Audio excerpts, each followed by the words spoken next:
আপনি যদি টোটো চালক হয়ে থাকেন অথবা আপনি যদি টোটোতে চড়ে কোথাও যাতায়াত করে থাকেন তাহলে সেক্ষেত্রে আপনাদের জন্য রাজ্য সরকারের তরফ থেকে বড়সড় আপডেট।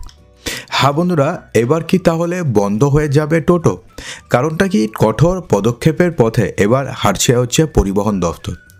একটা সমস্যার সম্মুখীন বর্তমানে সবাই হচ্ছে যে টোটোর এই আধিপত্যের কারণে রাস্তা দিয়ে মানুষজনদের হাঁটা কিংবা মোটরসাইকেল নিয়ে যাওয়া কিংবা গাড়ি নিয়ে যাওয়াটা প্রায় দুঃসহ হয়ে উঠেছে। কোনো জায়গাতে তো টোটোর আধিপত্য এতটাই যে সেক্ষেত্রে একটা সামান্য দূরত্ব অতিক্রম করতে অনেকক্ষণ সময় লেগে যাচ্ছে। তো এই সমস্ত সমস্যার সমাধানের জন্য এবার টোটো নিয়ে বড়সড় পদক্ষেপ করতে চলেছে রাজ্য সরকার। তো কি বলা হয়েছে চলুন বিস্তারিত জেনে নিই। টোটো নিয়ে যানজটের সমস্যা নতুন নয়। রাজ্যের বিভিন্ন প্রান্তে টোটোর কারণে একাধিক দুর্ঘটনাও ঘটেছে বহুবার।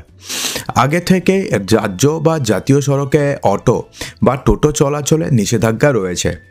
কড়া নির্দেশিকা রয়েছে পরিবহন দফতরের অর্থাৎ ট্রান্সপোর্ট ডিপার্টমেন্টের। তবে বারাসতে এই নিয়ম এখনও কার্যকর হয়নি বলেই অভিযোগ। উল্টো দিন টোটোর সংখ্যা ক্রমেই বাড়তে থাকায় সমস্যাও বাড়ছে। এই পরিস্থিতিতে এবার বেআইনি টোটো নিয়ে তথ্য সংগ্রহ করতে শুরু করেছে জেলা পরিবহন দফতর। অর্থাৎ এই নতুন নির্দেশটি বর্তমানে শুধুমাত্র বারাসতের ক্ষেত্রেই প্রযোজ্য, কিন্তু অদূর ভবিষ্যতে অর্থাৎ আগামী 2 থেকে 3 মাসের মধ্যে এরকম নির্দেশ কিন্তু রাজ্যের প্রতিটি জেলার জন্যই আসতে পারে। তো সেক্ষেত্রে টোটো নিয়ে কী সিদ্ধান্ত নিয়েছে পরিবহন দফতর আসুন জেনে নিই। তো সেক্ষেত্রে সূত্রের খবর যে বেআইনিভাবে কতগুলো টোটো চলছে সেই সংক্রান্ত তথ্য সংগ্রহ করা হবে। বারাসতে শহরে কম বেশি 10,000-এর মতন টোটো চলাচল করে। দিন এই সংখ্যা ক্রমে বেড়েই চলছে। অবৈধ টোটোর চলাচলের ক্ষেত্রে লাগাম দিতে গত বছর পুরসভা টোটোতে বারকোড বসানো শুরু করেছে। এটা শুধুমাত্র বারাসাতে না, রাজ্যের প্রায় প্রতিটি জায়গাতেই টোটোতে বর্তমানে বারকোড বসানো শুরু হয়েছে, কিন্তু তাতে লাভ কিছুই হয়নি। বারকোড ছাড়াই বর্তমানে রাস্তাতে টোটো চলছেই। পুরসভা সূত্রের খবর যে শহরের 3,000 টোটোতে পুরসভার তরফে বারকোড দেওয়া হয়েছে। জেলা শাসকের তত্ত্বাবধানে সেই বৈধ টোটোগুলোর রুটও ঠিক করে দেওয়া হয়েছে। তবে অভিযোগ যে এত কিছুর পরেও টোটোর সংখ্যা বা অবৈধ টোটোর সংখ্যা বর্তমানে যেহেতু লাফিয়ে বাড়ছে, সে কারণেই বর্তমানে যথেষ্টই উদ্বিগ্ন রয়েছে পরিবহন দফতর। তাই এবার কড়া হাতে ব্যবস্থা নেওয়া হতে পারে। অবৈধ টোটোর পাশাপাশি বা অবৈধ টোটোর যে এই দাপাদাপি সেটা রুখতে জেলা প্রশাসন একটি নীতি আনতে চলেছে। তো কী সেই নীতি?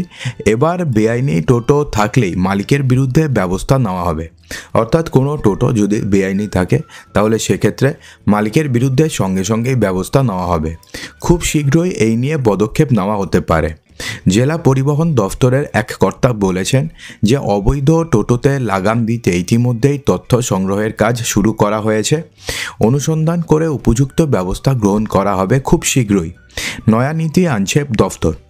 পুরসভার অনুমোদন ছাড়া কোনো টোটো যদি এবার থেকে রাস্তায় চলে তাহলে এবার থেকে আইনত ব্যবস্থা নেওয়া হবে। অর্থাৎ পুরসভার অনুমোদন ছাড়া বর্তমানে শুধুমাত্র বারাসাতে যদি কোনো টোটো চলে তাহলে সেক্ষেত্রে সেই টোটোর বিরুদ্ধে আইনত ব্যবস্থা নেওয়া হবে। কিন্তু ব্যাপারটি হচ্ছে, আপনারা ভাবছেন যে বারাসাতে হচ্ছে, তো সেক্ষেত্রে আমার কি?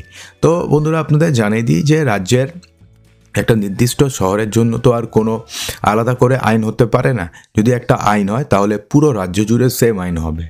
তো সেক্ষেত্রে এমনটাও হতে পারে যে আগামী কয়েকদিনের মধ্যে এই নতুন আইনটি অর্থাৎ পুরসভার অনুমোদন ছাড়া কোনো টোটো চললে তার বিরুদ্ধে আইনত ব্যবস্থা নেওয়া হবে। এই আইনটি হয়তো আগামী কিছুদিনের মধ্যে পুরো রাজ্য জুড়েও চালু হতে পারে। তো বন্ধুরা, এই নিয়ে আপনাদের কি মতামত রয়েছে? অর্থাৎ এরকম নিয়ম কি পুরো রাজ্য জুড়ে চালু হওয়া উচিত, নাকি বর্তমানে যেরকমভাবে চলছে সেরকমভাবেই চলা উচিত? আপনারা কি মনে করেন অবশ্যই কমেন্ট বক্সে জানাতে একদমই ভুলবেন না। আর যদি ভিডিওটি ভালো লাগে লাইক শেয়ার সাবস্ক্রাইব অবশ্যই করবেন।